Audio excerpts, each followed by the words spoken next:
আপোনালোকে ভাবিছে চাগে ইমানবোৰ মহিলা সাজি কাজি গাড়ীতকৈ কলৈ যায়।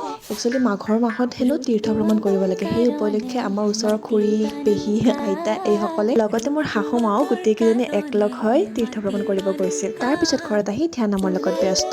সি মোক বৰ ধুনীয়াকৈ অনুসৰণ কৰিছে, কিদৰে কাপোৰ মেলিব লাগে, দিব লাগে, আঁতিব লাগে, সকলোবোৰ। এইবোৰ দেখি যে মোৰ কি যে ভাল লাগি গৈছে সঁচাকৈ দেই। ভিডিঅ'টো শ্বেয়াৰ নকৰি নোৱাৰিলোঁ, বৰ মৰম লাগিছিলে ভিডিঅ'টো পিছে। আৰু এইজন হ'ল মোৰ মৰমৰ ছাত্ৰ। সি বৰ ধুনীয়াকৈ মাৰ্বল গুটি কেইটামান লৈ পেলাই মোৰ নামটো লিখিছিল। মই ভিডিঅ'টো শ্বেয়াৰ নকৰি নোৱাৰিলোঁ। আৰু এয়া ৰাতি 11টা বজাৰ কথা। ৰাতি শিল বালি এইবোৰ আহি গৈছিল। আমি ৰখি আছিলোঁ গোটেইকেইজনী একেবাৰে ওপৰত।